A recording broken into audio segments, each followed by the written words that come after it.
Hello everyone, welcome to Black Mirror horror. कैसे हैं आप सब? आई होप आप सब ठीक होंगे। आज मैं आपके लिए जो स्टोरी लेकर आई हूँ वो हॉरर, सस्पेंस और थ्रिलर से मिली जुली स्टोरी है। तो आई होप कि आपको ये स्टोरी पसंद आएगी। कहानी पसंद आए तो इस वीडियो को लाइक और चैनल को सब्सक्राइब करना ना भूलें और साथ ही बेल आइकन को भी ऑल पे प्रेस कर दें ताकि आपको मेरी लेटेस्ट वीडियो की नोटिफिकेशंस मिलती रहे और आप उन स्टोरीज़ को सुन सकें। तो ज़्यादा देर ना करते हुए चलिए शुरू करते हैं आज की कहानी। मैं जिस शहर से हूँ वो अधिक बड़ा नहीं है, पर फिर भी काफ़ी समृद्ध है। यहाँ सुंदर इमारतें, बड़ी बड़ी कंपनियों की ऊंची ऊंची बिल्डिंगों के साथ काफ़ी हरियाली भी है। शहर के उत्तर पूर्व में ही पहाड़ियाँ और जंगल हैं, जिस कारण हमारा शहर आधुनिक दिखने के साथ साथ सुंदर और हरा भरा भी लगता है। अब आते हैं मुझ पर। मेरा नाम प्रीति है और मैं एक मध्यम वर्गीय परिवार से हूँ। मैंने 2014 में बीकॉम पूरा किया था और फिर अपने शहर में ही एक बैंक में नौकरी करने लगी। वहीं मेरी सबसे प्यारी सहेली दिव्या भी नौकरी करने लगी। हम दोनों बचपन की सहेलियाँ थी। हम दोनों ने साथ में ही विद्यालय और कॉलेज पूर्ण किया था। दिव्या गोरी थी, ऊंची थी और अच्छी दिखती थी और उसके नैन नक्श भी अच्छे थे। यदि उससे तुलना करूं तो मैं भी दिखने में उससे कम नहीं हूं। हाँ, कद में उससे थोड़ी छोटी हूं और मेरी नाक उसकी नाक की तरह नुकीली ना होकर थोड़ी मोटी है। हमारा ऑफिस 6:30 बजे तक छूट जाता है और तब हम दोनों सहेलियां अक्सर साथ ही जाया करती थी। भारत के अधिकांश छोटे शहरों की तरह ही हमारे शहर में भी दिन ढलने के साथ ही सड़कें सुनसान हो जाती हैं। सिवाय व्यापारिक केंद्र और मुख्य बाजार को छोड़ यहाँ पर भी लोग 8 बजे के बाद से गायब हो जाते हैं। इस समय तक अंधेरा हो जाता था और उन सुनसान सड़कों से गुजरना डरावना लगता था।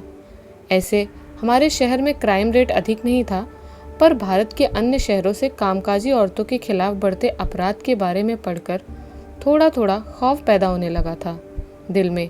पर फिर भी हम दोनों अधिकतर बेफिक्र ही चले जाया करती थी उन सड़कों पर। आखिर बचपन से इन सड़कों से हज़ारों बार जो गए हैं।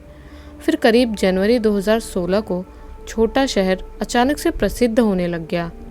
इसका कारण बहुत बुरा था। हमारे शहर से अचानक से लड़कियां गायब होने लगी और फिर उनकी लाश मिलने लगी। अब तक 3 लड़कियों की हत्या हो चुकी थी और पुलिस वालों के पास कोई सुराग नहीं था।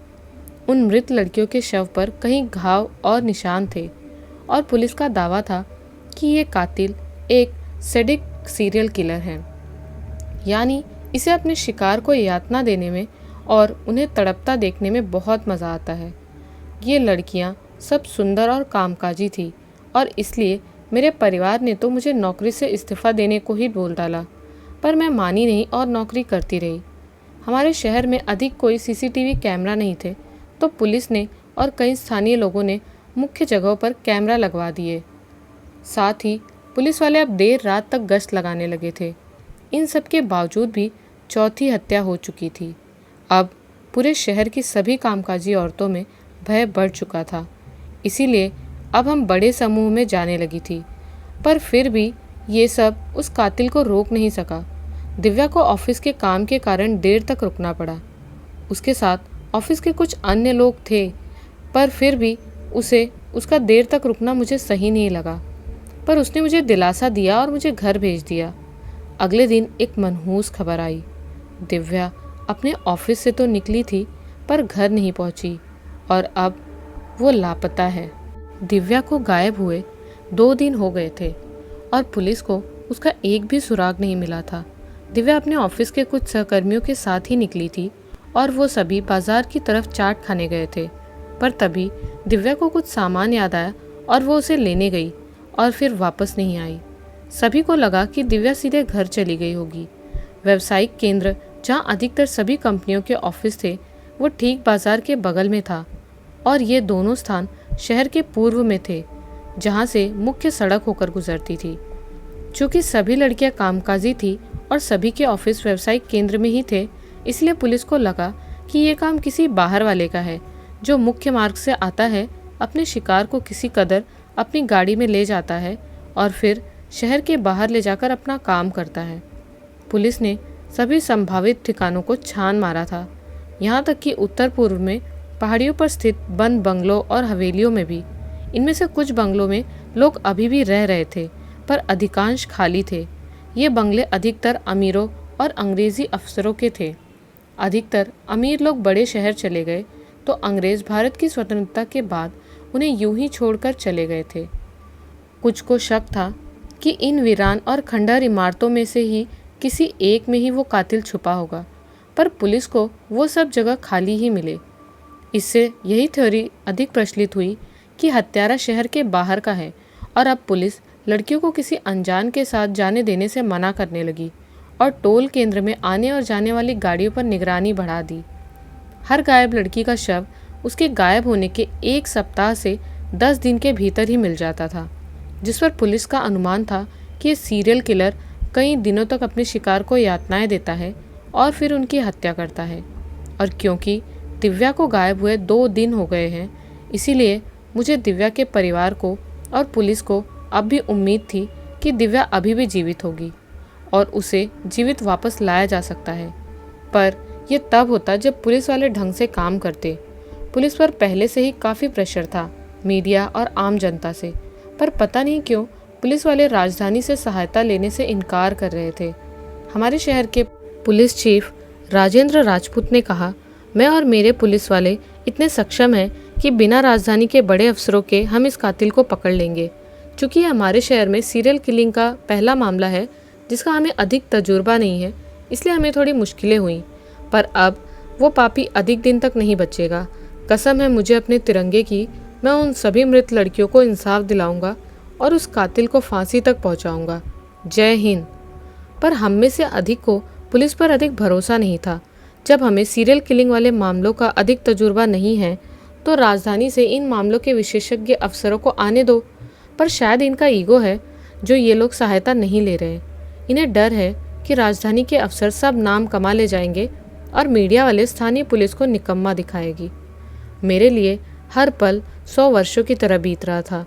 हर वक्त यही चिंता रहती कि वो वहशी दिव्या के साथ कुछ गलत न कर रहा हो। न चाहकर भी ये ख्याल मेरे मन से जाता ही नहीं था। मुझे न तो भूख थी और न नींद, पर निगाहें बाहर सड़क पर थी, बस कहीं दिव्या सही सलामत आती हुई नज़र आ जाए। दिव्या काफ़ी सकारात्मक और साहसी लड़की थी। बचपन से वहीं मैं जल्दी से दुखी हो जाती थी और बात बात पर रोने लग जाती थी। जहाँ मैं हमेशा सोचती कि क्यों ईश्वर ने मुझे इस छोटे शहर में पैदा किया जहाँ हम लड़कियों का अधिक कोई सुनहरा भविष्य नहीं था, वहीं दिव्या हमेशा कहती कि हमारा भविष्य हमारे हाथ में है और काफ़ी सुनहरा है। मुझे बार बार अपने बचपन का वो वाक़या याद आ रहा था जब दिव्या ने मुझे हिम्मती बनना सिखाया था। जब मैं 5वीं कक्षा में थी तो मेरी कक्षा की कुछ लड़कियां अक्सर मुझे परेशान करती और मारा करती थी। शिक्षिका को उनकी कंप्लेन की, पर उन्हें केवल अपना सिलेबस पूरा करना था और घर जाना था। मेरे माता पिता अनुसार तो ये तो इस सृष्टि का नियम था और ये तो होता ही रहेगा। तब दिव्या ने मेरा साथ दिया। हम दोनों उन बुरी लड़कियों के पास गई और उन्हें समझाया, पर वो नहीं मानी। अंत में बात झगड़े पर आई और हम 2 अकेली उन 5 लड़कियों से भिड़ गई। अंत में दिव्या और मैंने बुरी तरह मार खाई, पर उन 5 को कम से कम 1 घूसा तो दिया ही था। काफ़ी अच्छा लगा था ये करके, और मेरा भय भी निकल गया था उन लड़कियों का। हमारी शिक्षिका आई और उन्होंने कुछ सुना नहीं और हम सभी को मुर्गा बना दिया। पर मुझे इस सज़ा से अधिक कोई परेशानी नहीं थी, क्योंकि तब बहुत घुट घुट कर जी रही थी मैं और स्कूल जाने से भी डरती थी। पर अब नहीं, अब मेरे साथ दिव्या थी। पर अब जब दिव्या जा चुकी थी तो मुझे अपनी ज़िंदगी खाली सी लगने लगी थी। मुझे धक्का तब लगा जब दिव्या के मंगेतर मोहित ने कहा कि उसे यकीन है कि पुलिस दिव्या को ले आएगी। क्या इसे दिव्या की बिल्कुल फिक्र नहीं थी? वो उसकी होने वाली जीवन साथी है और ये लड़का उसे तलाशने को भी तैयार नहीं। मेरा बस चलता तो मैं खुद ही उसे तलाशने चली जाती, और तभी मुझे ख्याल आया कि इस मुश्किल का मुझे ही सामना करना चाहिए और दिव्या को उस कातिल से बचाने के लिए कुछ करना चाहिए। मुझे अब किसी पर भी भरोसा नहीं था और दिव्या को लाने की जो तरकीब मैंने सोची थी वो काफ़ी बेवकूफ़ाना और ख़तरनाक थी, और शायद पुलिस के प्रशिक्षित अफसर भी ये करने से कई दफ़ा सोचते। मैंने ऑफिस में ओवर टाइम लिया जानबूझकर, ताकि मैं देर तक रुक सकूं। हमारी कंपनी ने साफ साफ कह दिया था कि सभी महिला कर्मचारी देर रात तक न रुके। यदि रुके तो वो ऑफिस के बाहर उनकी सुरक्षा की जिम्मेदारी उनकी खुद की। मेरे घर वालों को मैंने झूठ कहा कि काम काफ़ी बढ़ गया है और मुझे अब कुछ दिन तक देर रात तक रुकना होगा, जिस पर मेरे परिवार वाले माने नहीं। पर काफ़ी समझाने के बाद कि मैं अपने अन्य सहकर्मियों के साथ समूह में ऑफिस से निकला करूँगी और समय समय पर फ़ोन करके बताती रहूँगी, तब वो मान गए। मेरा प्लान काफ़ी सिंपल था। मैं स्वयं उस सीरियल किलर को खुद को पकड़ने दूंगी ताकि मैं उसके अड्डे तक पहुंच सकूं और दिव्या को छुड़ा सकूं। पता नहीं, काफ़ी बेवकूफ़ाना था और इस प्लान के कारण मुझे आज भी डर लगता है रातों में। मुझे कोई मार्शल आर्ट, जूडो, कराटे नहीं आते थे। बस मेरे पास मेरी हिम्मत और दिव्या को बचाने का जुनून था। जब पुलिस में इतने काबिल लोग होकर भी वो कुछ नहीं कर पाए, तो इस बेवकूफ़ाना प्लान को आजमाने में क्या जाता है। हर पल, हर दिन बस इस मनहूस खबर का इंतज़ार करना कि दिव्या की लाश मिल चुकी है, ये मेरे बर्दाश्त के हद के बाहर था। मैं दिव्या को जिंदा वापस लाऊंगी। शायद मैं भी मारी जाऊं, पर मरते समय गर्व के साथ मरूंगी कि मैं अन्य लड़कियों की तरह अपने घर में खौफ के साए में तो नहीं मरी। वैसे भी ये लड़ाई दो पागलों की थी और अब बस देखना तो था कि उस सिरफिरे सीरियल किलर का पागलपन जीतेगा या मेरा पागलपन। अगले 2 दिन तक मैंने काफ़ी कोशिश की, पर उस सीरियल किलर ने ना तो मुझ पर और ना ही किसी अन्य लड़की को अपना शिकार बनाया। साथ ही पुलिस का तगड़ा पहरा था, जिस कारण मैं सुनसान जगहों पर अधिक समय तक नहीं रुक पाती थी। पर दिव्या के गायब होने के 6वें दिन मेरी मुराद पूरी हुई। मैं अपने समूह से अलग हो गई और मैं जंगलों की तरफ जाने लगी। हमारे शहर का जो हिस्सा जंगल के करीब था, वहाँ बहुत कम आबादी और घर थे। किसी कदर मैं पुलिस से बचकर एक पुराने मकान के पीछे छिप गई। वहाँ से कुछ मीटर दूर ही जंगल थे, जो इस मकान से थोड़ी ऊंचाई पर थे, और तभी मैंने जो देखा था उस पर मुझे यकीन नहीं हुआ था। वहाँ वृक्षों के बीच में दिव्या खड़ी थी। मैं उसकी तरफ सीधा दौड़ पड़ी। फिर अचानक से मुझे धुंधला दिखने लगा और मैं बेहोश हो गई। उसके बाद का मुझे कुछ याद नहीं।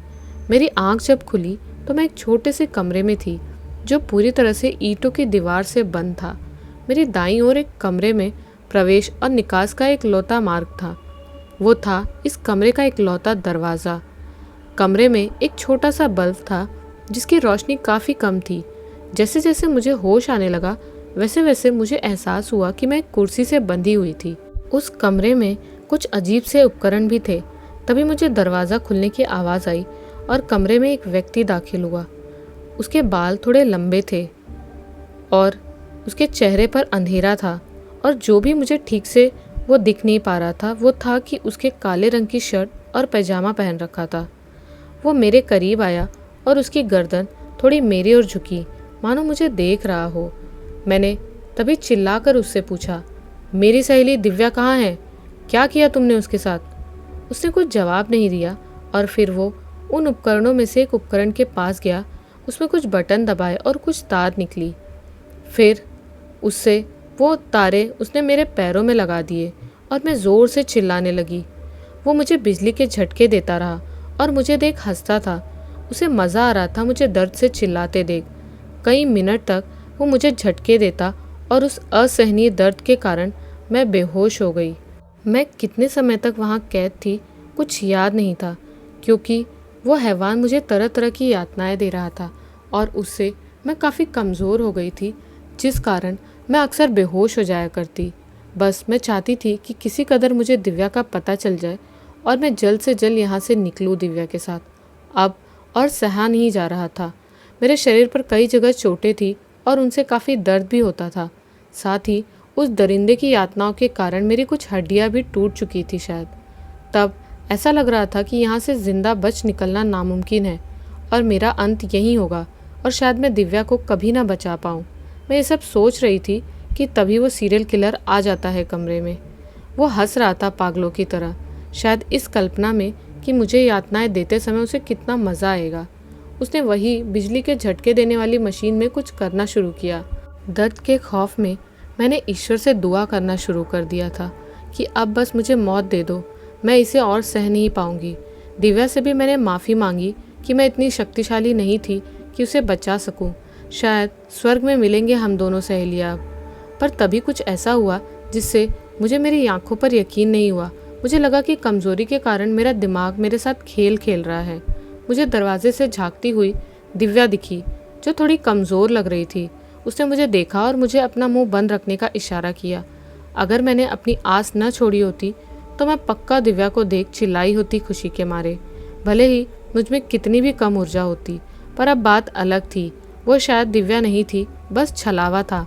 फिर दिव्या अपने हाथ में एक बड़ी कुल्हाड़ी लेकर अंदर आई, बड़े आराम से, बिना आवाज़ किए, क्योंकि सीरियल किलर की पीठ उस समय दरवाजे की ओर थी और वो मुझे यातनाएं देने के ख्वाबों में मस्त था, इसलिए उसने अधिक ध्यान नहीं दिया। दिव्या धीरे धीरे उस सीरियल किलर के पास पहुंची। उसके चेहरे पर गुस्सा था और दृढ़ निश्चय साफ झलक रहा था।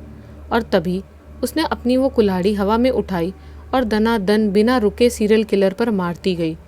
उस सीरियल किलर की चीखें निकल पड़ी, पर क्योंकि वो सब इतना जल्दी हुआ कि उसे मुड़कर देखने का मौका ही नहीं मिला, और कुछ चीखें और छटपटाहट के बाद उसके शरीर ने कुछ हलचल नहीं की। वहीं दिव्या लगातार और पूरी शक्ति के साथ उस पर कुल्हाड़ी बरसाए जा रही थी। उस समय वो बिल्कुल माँ काली लग रही थी, जो किसी राक्षस का संहार कर रही हो। पर जब मेरे चेहरे पर उस सीरियल किलर का गर्म खून आकर गिरा, तब मुझे होश आया कि ये सब जो हुआ वो मेरे दिमाग का केमिकल लोचा नहीं, बल्कि असलियत में हो रहा है।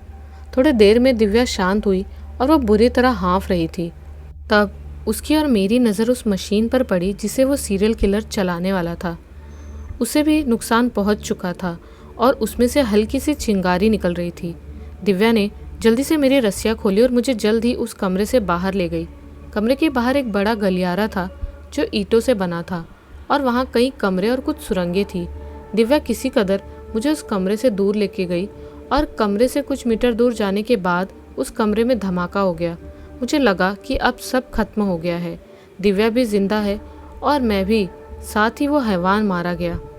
पर मेरी खुशियाँ अधिक समय तक नहीं रही। उस जलते कमरे से हमें किसी व्यक्ति की आवाज़ें आ रही थी, फिर किसी के कदमों की। ये कौन था?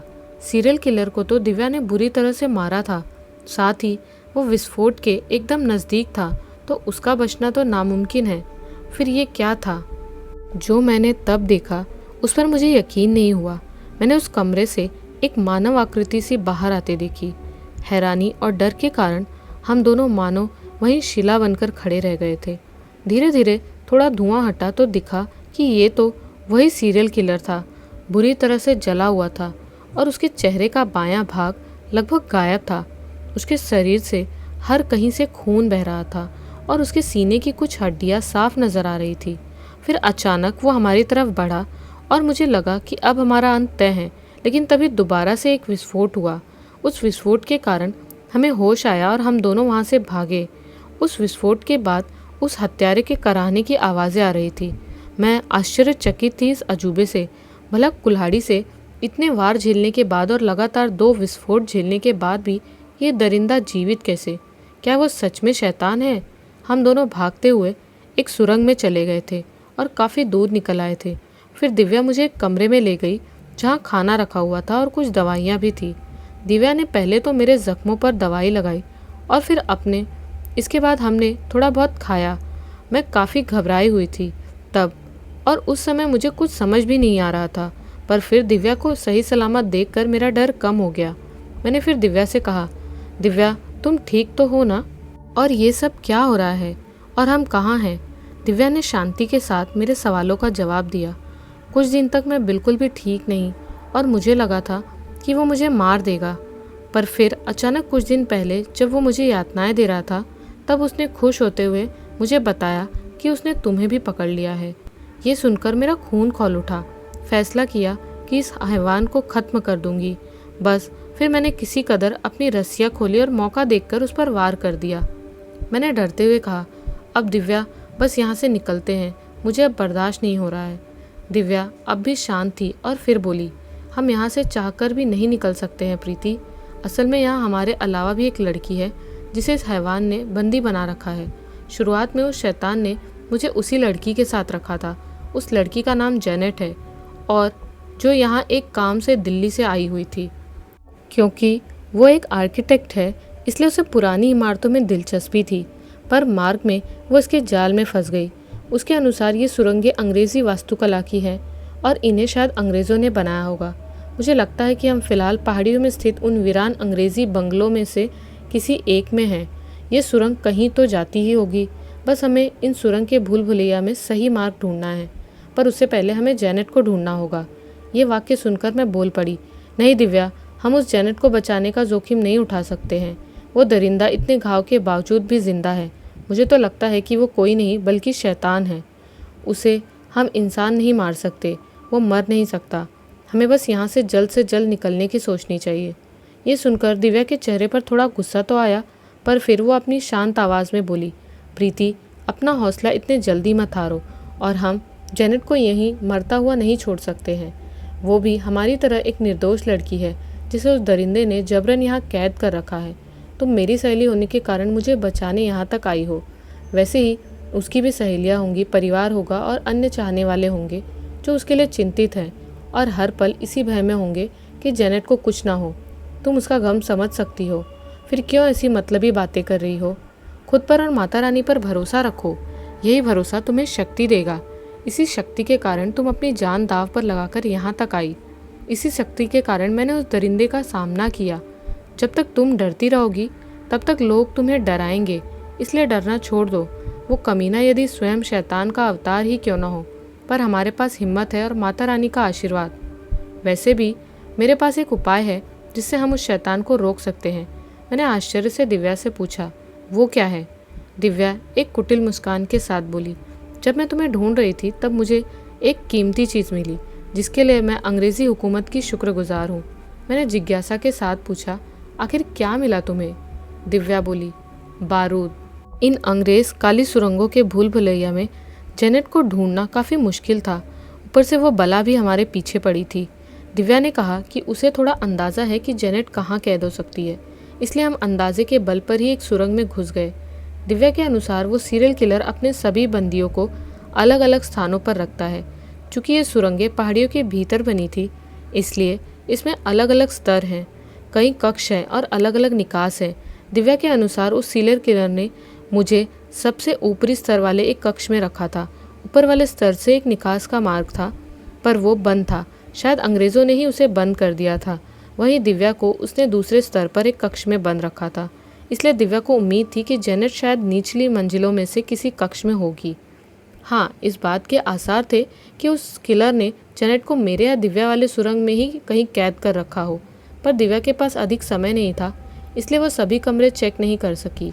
और अब ऊपर की 2 मंजिलों पर जाकर भी कोई फ़ायदा नहीं था, क्योंकि वो किलर वहीं था। वो किलर नीचे ना आ सके, इसीलिए हमने दूसरी मंजिल को तीसरी मंजिल से जोड़ने वाली सीढ़ी पर बारूद डालकर वहाँ विस्फोट कर दिया। वो बारूद हमें कमरे में मिल गया था और माचिस उसी कमरे में जहाँ हम छुपे थे। इस बात का खतरा था कि विस्फोट से वो सीढ़ियाँ और सुरंगें ढह जाएं और हम सब वहीं मलबे में दबकर मर जाएं।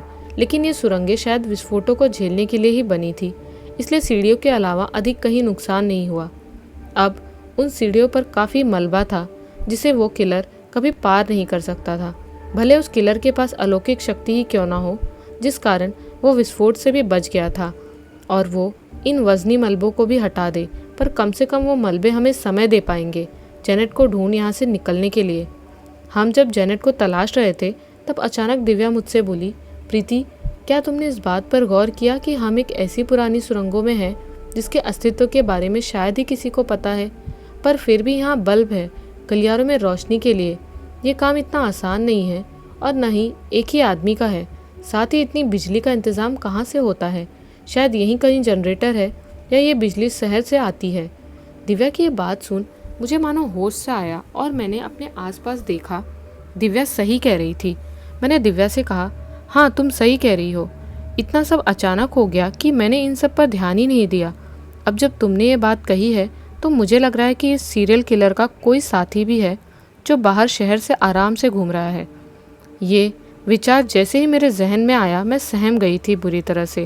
मुझे थोड़ी राहत मिली थी ये सोचकर कि वो किलर ऊपर कैद है, पर शायद उसका साथी या उसके साथी आ जाए अचानक से उसकी मदद के लिए। ये सब शायद दिव्या भाप गई थी, इसलिए उसने मुझे दिलासा देते हुए कहा, डरो मत प्रीति, समझो कि माता रानी ने हमारा काम आसान कर दिया है। अगर ये बिजली इन्हीं सुरंगों में स्थित किसी जनरेटर से आ रही है, तो हमें केवल बिजली की तारों का पीछा करना है बस। जनरेटर बड़े और भारी होते हैं, यानी उसे ले जाना आसान नहीं होगा। इसलिए मुझे लगता है कि जनरेटर शायद निचले स्तर पर ही कहीं स्थित होगा, और वो भी निकास के करीब। और अगर ये बिजली शहर की बिजली घर से आ रही है, तो भी हम बिजली की तारों का पीछा कर यहाँ से बाहर निकल पाएंगे। बस जल्द से जेनेट मिल जाए। ये सुन मुझ में एक नया जोश आ गया था, और माता रानी के आशीर्वाद के कारण हमें जल्द ही जेनेट भी मिल गई। वो जीवित ही थी, थोड़ी कमज़ोर थी पर सही सलामत। हमने उसे आज़ाद किया और उसे सब कुछ बताया। वो भी हमारी बातों से राज़ी हुई, और हम सब बिजली की तारों का पीछा करते हुए नीचे चले। नीचे हम पहुँचे तो हमने देखा कि वो सीढ़ियाँ हमें एक बड़े हॉल जैसी जगह पर ले गई। वो जगह काफ़ी बड़ी थी, इतनी कि उसमें करीब 10 बड़े मालवाहक ट्रक आराम से आ जाएं। उस हॉलनुमा जगह में कुछ बड़ी मशीनें थी, जो शायद इन्वर्टर और पावर स्टोरेज सिस्टम थे। साथ ही उस हॉल से 4 अलग अलग सुरंगें जुड़ी हुई थी, जो अलग अलग दिशा में जा रही थी। उसमें से एक सुरंग में से कई तारें निकल रही थी, जो इन्हीं मशीनों से जुड़ी थी। हमें एहसास हो गया कि यही वो सुरंग है जो बाहर जाती है। फिर भी हमने उन सभी की जांच करने का फैसला किया, बारी बारी से। पहले जेनेट और दिव्या बाईं ओर वाली सुरंग में गई और मुझे वहीं हॉल में रुकने को कहा। उन दोनों के जाने के कुछ देर बाद ही मुझे किसी के कदमों की आवाज़ आई, उसी सुरंग से जहाँ से तारें आ रही थी। फिर उस सुरंग से एक साया उभर कर निकला, जिसे देख मेरी खुशी का ठिकाना नहीं रहा। अब हम सब यहाँ से बचकर निकल जाएंगे। वो शख्स और कोई नहीं बल्कि पुलिस चीफ राजेंद्र राजपूत थे। उन्होंने हैरानी के साथ मुझसे पूछा कि मैं यहाँ क्या कर रही हूँ। मैंने उन्हें सब कुछ बता दिया। मेरी बातें सुनकर वो काफ़ी गंभीर और चिंतित से हो गए थे। साथ ही ऐसा लग रहा था कि ये यकीन नहीं कर पा रहे थे मेरी बातों पर। करे भी कैसे, ये सब वास्तविकता से काफ़ी अलग है जिसे हम जानते हैं। तभी मैंने दिव्या और जेनेट को आवाज़ लगाई और वो भागते हुए बाहर आई। पर उन्हें राजेंद्र जी मानो उन्हें देखते ही आग बबूला हो गए और ये चिल्लाते हुए बोले, तुमने आखिर मेरे बेटे के साथ ऐसा कैसे किया?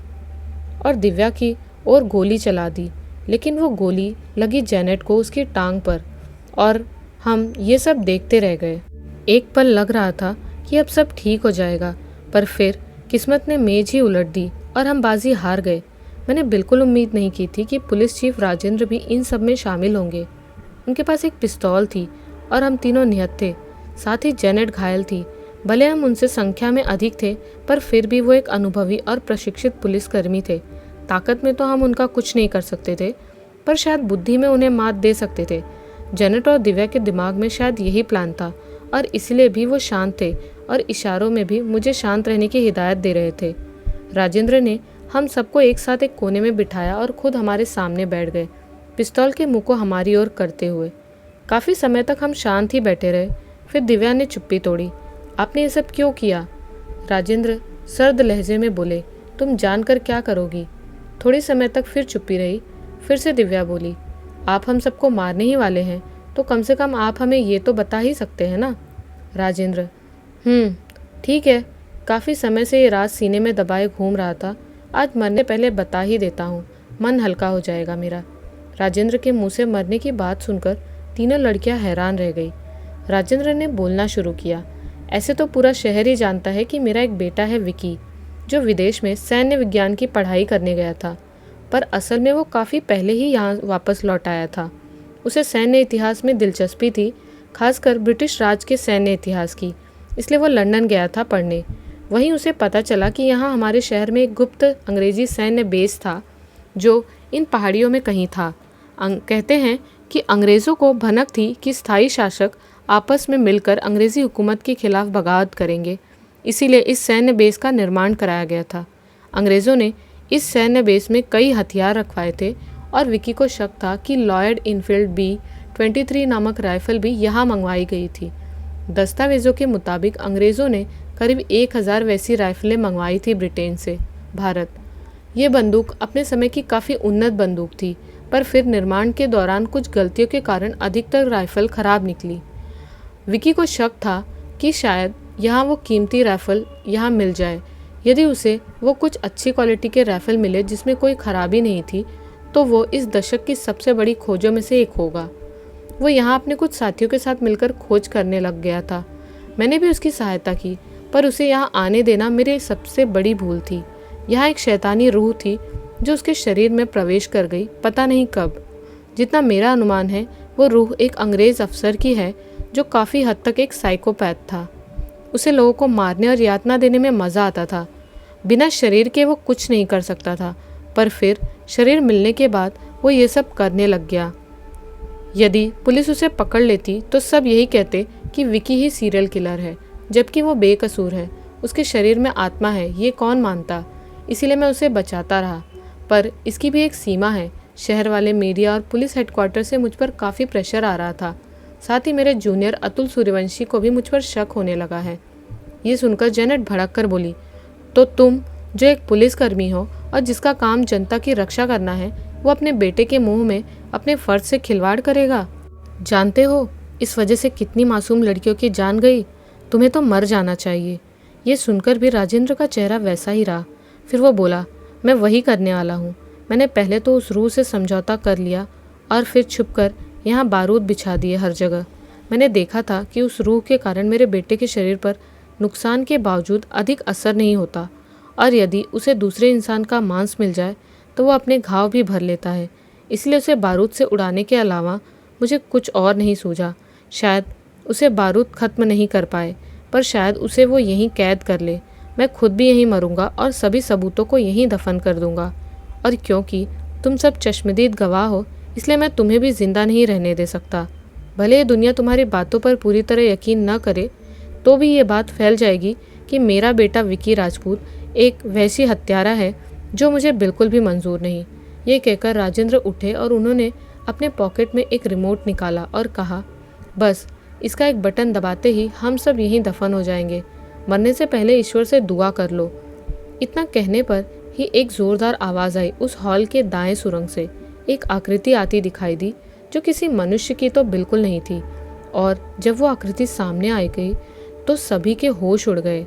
मैं उस डरावनी सी चीज़ को देखकर जोर से चीख पड़ी और राजेंद्र भी उसे देख मानो बुद्ध बन गए थे। वो डरावनी चीज़ असल में कई मनुष्य का एक भद्दा मिश्रण था।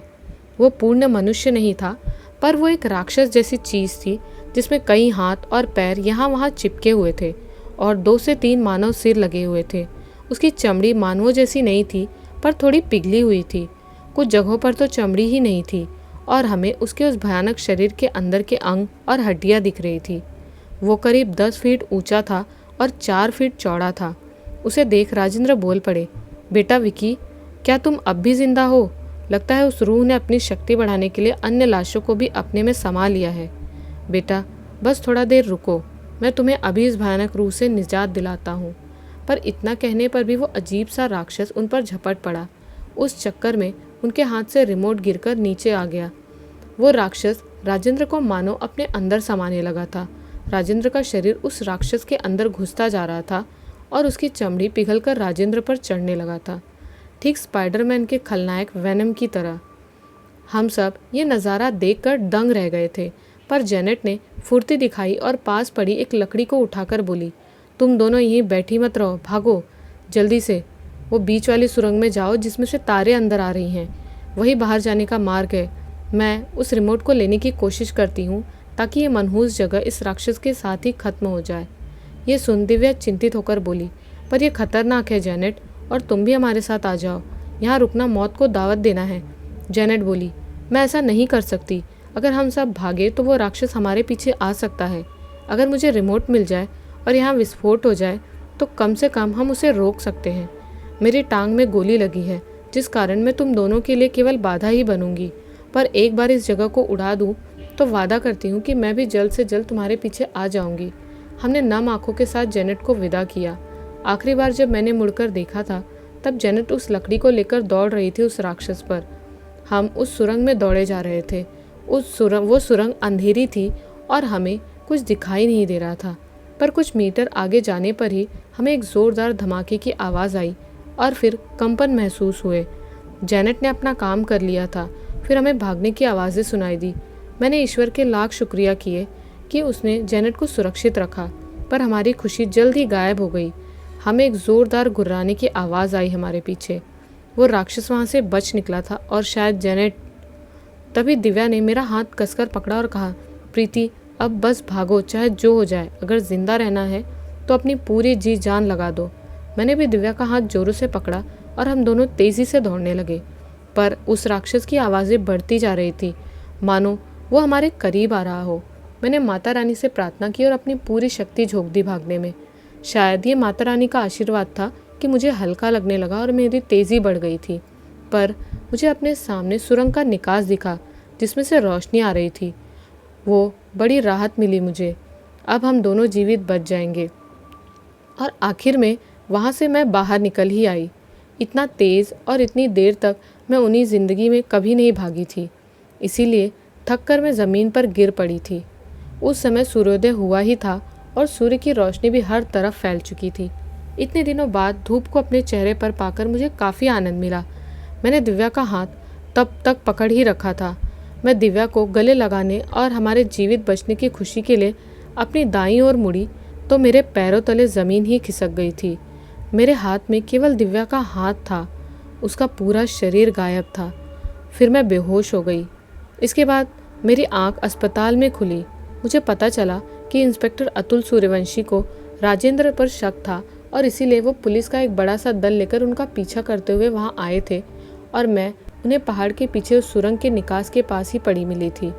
मैंने उन्हें सब सच बताया, पर उन्हें लगा कि इतनी यातना झेलने के कारण मेरे दिमाग पर असर हो गया है और मेरे दिमाग ने मेरे साथ खेल खेलने के कारण मुझे भ्रम हुए हैं। ऐसे पुलिस ने विकी और राजेंद्र को इस सीरियल किडनैपिंग और मर्डर का मुख्य आरोपी ठहराया, क्योंकि अतुल और अन्य कुछ लोगों को राजेंद्र पर शक होने लगा था और राजेंद्र के पास कोई चारा नहीं बचा था।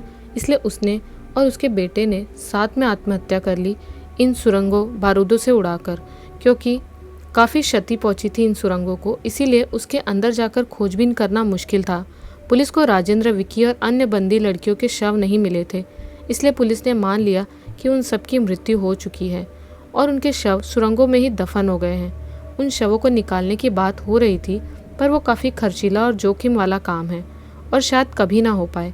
साथ ही पुलिस को उस सुरंग के निकास के पास ढेर सारी राख और मानव हड्डियाँ मिली। मुझे लगता है कि वो उस राक्षस के अवशेष थे। शायद सूर्य की किरणों ने उसे पल भर में राख कर दिया था, इसीलिए वह रात को किडनैपिंग करता था। पुलिस ने इन राख और हड्डियों को राजेंद्र और विकी द्वारा सबूत मिटाने की कोशिश करते समय हुई भूल बताई। मुझे कई महीनों तक अस्पताल में ही रहना पड़ा और मेरा इलाज होता रहा। सच क्या है वो मैं ही जानती हूँ और वो शायद हमेशा मेरे सीने में ही रहेगा। मुझे आज भी अफसोस है कि मैं दिव्या को नहीं बचा पाई। अब तक कई बार मेरे दिमाग में ये बात आई कि जब उस राक्षस ने दिव्या पर हमला किया तो वो मदद के लिए चिल्लाई क्यों नहीं। शायद वो मुझे डराना नहीं चाहती थी, जिस कारण मेरी गति कम हो जाती। शायद वो जानती थी कि वो राक्षस हमारे नज़दीक पहुंच चुका था और मुझे उससे बचाने के लिए उसने खुद को कुर्बान कर दिया और मुझे पूरी शक्ति के साथ दौड़ने को कहा। या फिर इससे पहले वो मदद मांग पाती, उस शैतान ने उसे ख़त्म कर दिया। मुझे कुछ नहीं पता। इस घटना के घाव मेरे लिए अब भी नहीं भरे हैं और मुझे आज भी डर लगता है रातों से। कहीं ऐसा ही कोई शैतान किसी कोने में न छुपा हो मेरे इंतज़ार में। कैसी लगी आपको ये कहानी, हमें कमेंट्स में ज़रूर बताएं। मिलती हूँ एक नए वीडियो में कुछ नई और डरावनी कहानियों के साथ। तब तक के लिए बाय एंड टेक केयर।